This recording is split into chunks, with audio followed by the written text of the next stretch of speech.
Hi everyone, this is Raquel and welcome back to my channel, a place where HR tips, career advice, and lifestyle meet. Today we're talking about Form I-9 and how to complete that form. If you're new to HR, you should know that this document is used to verify that individuals hired for employment are actually authorized to work in the United States.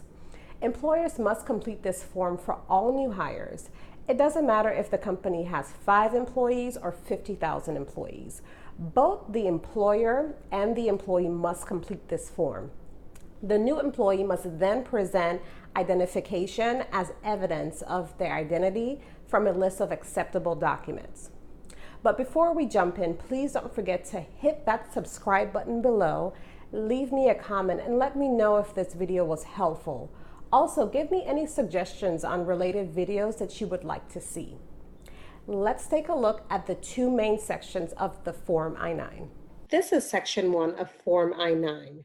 First, you want to be sure that in the first section, all the required fields are completed by the employee, starting from the last name all the way down to the telephone number. There are some fields that are optional in this first section, such as other last names used. You can see here I put NA, even though it's optional. It is required for you to at least put NA into this field and not leave it blank for not applicable. Also, the employee's email address is optional. Again, if there's no email address from the employee, you want to go ahead and not leave that field blank, but also select NA. Be sure that the date of birth is actually filled out. That's a common mistake that I see new employees make. What they'll do, not necessarily leave it blank, they'll enter today's date just by an error and not leave their date of birth or enter their date of birth in this field. So again, you want to be sure that all sections here are completed. Let's move down to the section where the employee selects their citizenship status.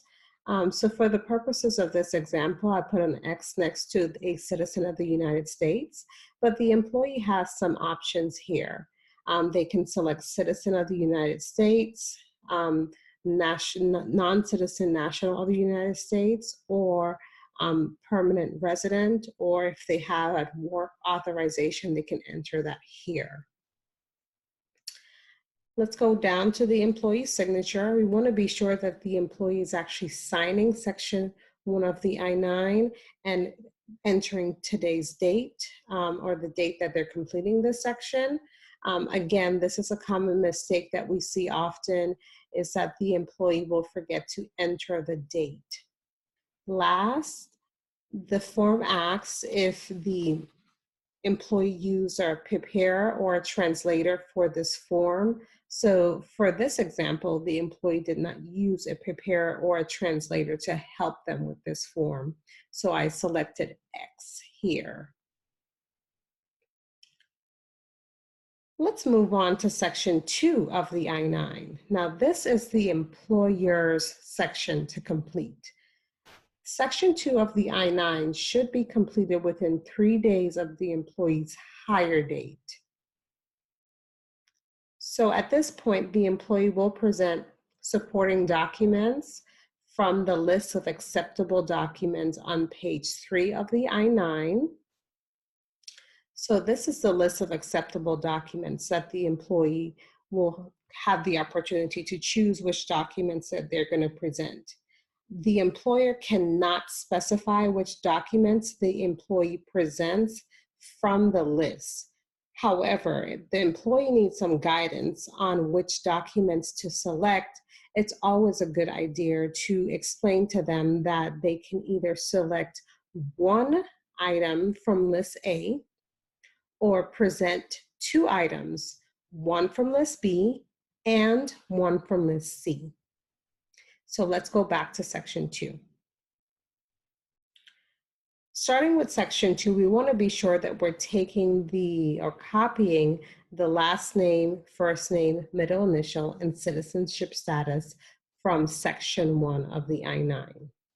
Then you're going to take the supporting documentation from the new hire and enter that information here in this section. So for this example, the employee presented a driver's license and a social security card. So you're going to enter the document title, which is the driver's license, the issuing authority. For this example, it's the state of Georgia, the document number, which is the driver's license number, and the expiration date from the driver's license. For the social security card, the document number is always the social security number, and also the social security card does not have on an expiration date. So instead of leaving that blank, I went ahead and entered NA. Keep in mind that the employee must present original documents to you. You cannot accept photocopies of their supporting documentation.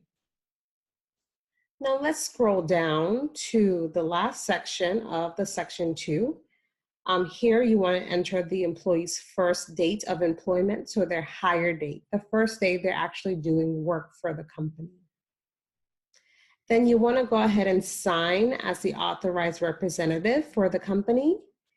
Enter today's date, the title, your title, which could be the human resources manager or whatever your title is, your last name, first name, the name of your business, address, city, state, and zip code. Again, just like section 1, we don't want to leave any fields blank in section 2 because those can trigger fines if you're ever audited.